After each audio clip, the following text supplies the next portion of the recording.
بسم اللہ الرحمن الرحیم۔ حضرت خنسہ بنت قدام رضی اللہ تعالی عنہا کی ایمان اور قربانی کی طویل داستان۔ حضرت خنسہ بنت قدام کو شمار ان عظیم خواتین میں ہوتا ہے جنہوں نے اسلام کے ابتدائی دور میں دین کی خدمت کے لیے بے مثال قربانیاں دیں۔ آپ کا تعلق مدینہ کے قبیلہ بنو فاطمہ سے تھا اور آپ ایک باوقار اور نیک خاتون تھیں جنہوں نے اپنے عمل اور کردار سے اسلام کے پیغام کو پھیلانے میں حصہ لیا۔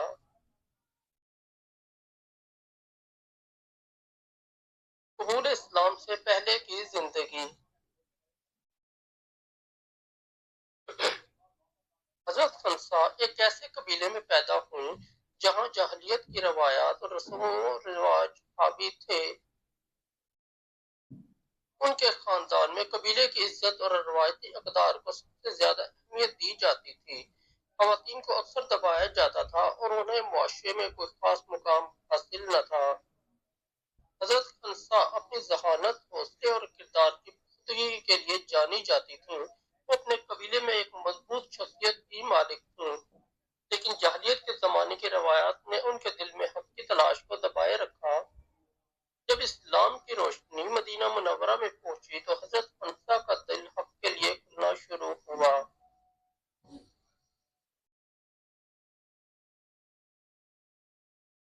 قبول اسلام کا واقعہ۔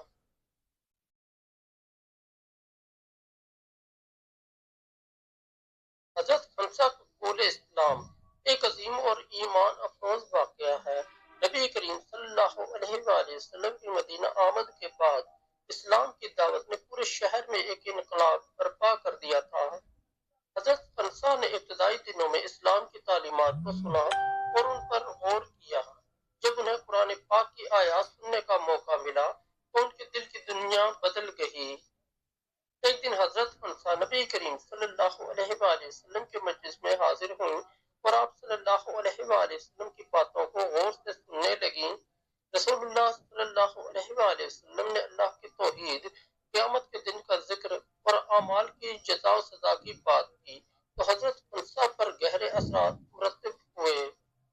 انہوں نے فوراً اسلام قبول کر لیا اور اپنے دل کو اللہ کی محبت اور رسول اللہ صلی اللہ علیہ وآلہ وسلم کی اطاعت کے لیے وقف کر دیا۔ اسلام کے لیے خدمات۔ حضرت خنسا نے اسلام قبول کرنے کے بعد اپنی زندگی دین کی خدمت کے لیے وقف کر دی۔ انہوں نے نہ صرف خود کو اسلامی تعلیمات کے مطابق ڈھالا بلکہ اپنے خاندان کو بھی اسلام کی طرف راغب کیا۔ ان کا سب سے بڑا کارنامہ ان کے بچوں کو بہترین تربیت ہے جنہوں نے دین کی خاطر اپنی جانوں کا نذرانہ پیش کیا۔ حضرت خنسا کی زندگی کا سب سے اہم پہلو ان کا صبر اور استقامت تھا۔ انہوں نے ہمیشہ اللہ پر بھروسہ کیا اور دین کے راستے میں آنے والی ہر مشکل کو خندہ پیشانی سے قبول کیا۔ غزوہ احد میں قربانیوں کی داستان۔ غزوہ احد کا معرکہ اسلام کے ابتدائی دنوں کی اہم جنگوں میں سے ایک تھا۔ حضرت خنسا نے اس معرکے میں اپنی جان سے عزیز بیٹوں کو دین کی خدمت کے لیے بھیجا۔ انہوں نے اپنے بیٹوں کو نصیحت کی، میرے بیٹوں، تمہیں اپنے رب کے راستے میں قربان ہونا ہے۔ اللہ کی راہ میں اپنی جان دے کر دنیا اور آخرت کی کامیابی حاصل کرو۔ اپنی جان دینے سے نہ گھبرانا بلکہ اللہ کے دین کے لیے لڑنا اور شہادت کا درجہ حاصل کرنا۔ حضرت خنسا کے بیٹوں نے ان کی نصیحت پر عمل کیا اور غزوہ احد کے میدان میں بے مثال بہادری دکھائی۔ وہ لڑتے رہے یہاں تک کہ اللہ کی راہ میں شہید ہو گئے۔ جب حضرت خنسا کو ان کی شہادت کی خبر ملی تو وہ اللہ کا شکر ادا کرتے ہوئے بولیں، الحمدللہ کہ میرے بیٹوں نے اللہ کے دین کے لیے اپنی جان قربان کی۔ نبی کریم صلی اللہ علیہ وآلہ وسلم کی صحبت اور ان سے قربت۔ حضرت خنسا کو اپنی نبی کریم صلی اللہ علیہ وآلہ وسلم کی صحبت کا شرف حاصل تھا۔ آپ صلی اللہ علیہ وآلہ وسلم ان کے صبر، قربانی اور استقامت کی تعریف کرتے تھے۔ حضرت خنسا ہمیشہ رسول اللہ صلی اللہ علیہ وآلہ وسلم سے دین کے بارے میں رہنمائی حاصل کرتیں اور ان کی تعلیمات کو اپنی زندگی میں نافذ کرتیں۔ نبی کریم صلی اللہ علیہ وآلہ وسلم نے ان کے کردار اور ان کی دین کے لیے محبت کو سراہا اور انہیں جنت کی بشارت دی۔ یہ بشارت حضرت خنسا کے لیے سب سے بڑی خوشخبری تھی اور انہوں نے اپنی باقی زندگی اسی خوشخبری کے ساتھ گزاری۔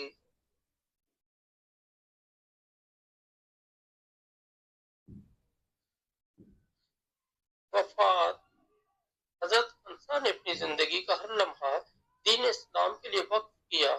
ان کی وفات مدینہ منورہ میں ہوئی اور آپ کی وفات کے وقت مدینہ کے لوگ آپ کے کردار اور قربانیوں کو یاد کرتے تھے۔ آپ کا کردار رہتی دنیا تک مسلمانوں کے لیے مشعل راہ ہے۔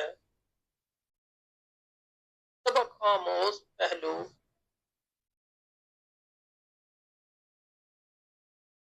حضرت خنسا کی کہانی ہمیں یہ سبق دیتی ہے کہ ایمان کے راستے میں قربانیاں دینا اللہ کے ہاں سب سے زیادہ محبوب عمل ہے۔ وہ ہمیں صبر، استقامت اور دین کے لیے محبت کا حقیقی درس دیتی ہیں۔ ان کی زندگی ہر مسلمان کے لیے ایک عظیم مثال ہے جو دین اسلام کی خدمت کے لیے اپنی ذات اور اپنے خاندان کو قربان کرنے سے نہیں گھبراتا۔ یہ کہانی آپ کو صبر، قربانی اور اللہ کے راستے میں ثابت قدم رہنے کا پیغام دیتی ہے۔ حضرت خنسا کا کردار ہر مسلمان عورت کے لیے ایک مثالی نمونہ ہے۔ دوستوں، اگر آپ کو ہماری یہ سٹوری اچھی لگی ہے تو ہمارے چینل کو سبسکرائب کر دیں اور اس ویڈیو کو لائک اور دوستوں کے ساتھ شیئر کر دیں۔ بہت شکریہ۔